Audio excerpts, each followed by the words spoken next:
So welcome back. Today I'm changing it up a little bit with a layered 2 build that I've recently made. Now this was supposed to be released a couple days ago, but I did wipe a few times due to PvP in the depths, so it is a little bit further pushed back than I wanted to. But this build is all about just being simple and having tons of kick in every mantra you use. So this will be a mantra only base build. So I will not be M1ing or anything during this layer 2 run, except maybe on Bone Keeper just to make sure I have all my ether. Now I won't go too much in depth about stats or whatnot and talents because I will have the builder in the description, and I will have it also in my Discord that I recently just created. So if you do want to join the Discord, I'll leave the link to that in the description also. But other than that, I will show you my stats with like equipment and whatnot, so you won't really need anything for equipment. The only thing I tried to find in equipment was a little bit extra ether. Now this is unnecessary. It is strictly for ice skates distance. Now the small skip I do here at the Gelstone quest area is a really good one if you don't have Glacial Arc and Ice Lance or Metal Ball or whatever to do like the little skips most people do to get to the bridge if you just ice skate below it. But this one will put you kind of in the same area, but it is slightly slower because you are waiting on one wind cycle.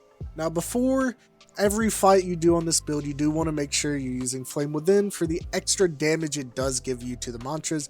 Now I won't be using M1s for Chaser, but for Bone Keeper I will be using it just to make sure my ether is relatively full by the end of it, so I can ice skate without having to wait or anything else like that. But as you saw, we do kill Bone Keeper incredibly fast. Now all you have to make sure is that you are hitting Relentless Flames on him. If not, you'll probably have to wait until Ice Cubes or Burning Servants come back to kill him. But all we gotta do now is turn on the generator and ice skate to the middle area of the map. Now, if you do have enough ether, like I said, you can fully ice skate from generator all the way up to like the second layer of this area. So if you don't, you can just do the Union Hook or like the Glacial Arc into Ice Lance. But if you do have enough ether, you can just skip on right above it.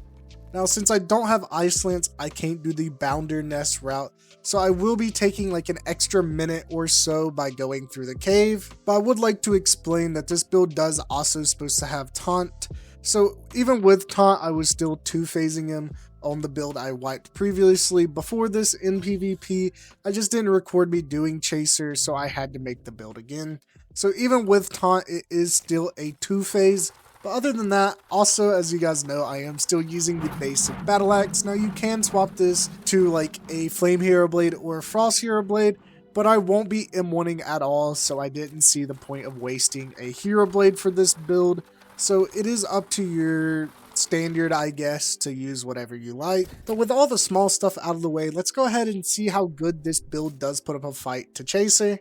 Now, for the start of the Chaser fight, I was using Ice Lance into just Ice Cubes, but since I don't have Ice Lance on this one, I will be just doing a opening with Spine Cutter. So if you do have a Hero Blade, the Spine Cutter will be doing a decent amount larger damage than what I will be doing.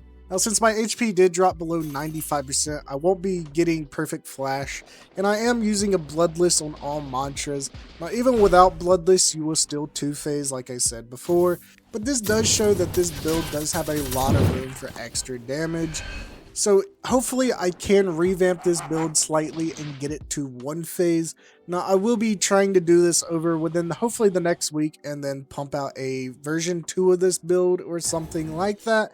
So if you do want to see it, stay tuned and subscribe. Now with all that talking out of the way, it is already Chaser's death phase, and like you saw, there was 0 M1s performed during the entire boss fight other than the start at the Spine Cutter. So it is very easy and viable not to even M1 in Chaser. Now I did do Etheron a few times on this build, but I did do them with a friend because he needed medallions. So I did 1-phase them every time, but I do have an 8 DVM kit on right now, so I'm not really getting DVM. Now if you do have a alright DVM kit like 25 plus, I am about 80% sure you can 1-phase Etheron with it.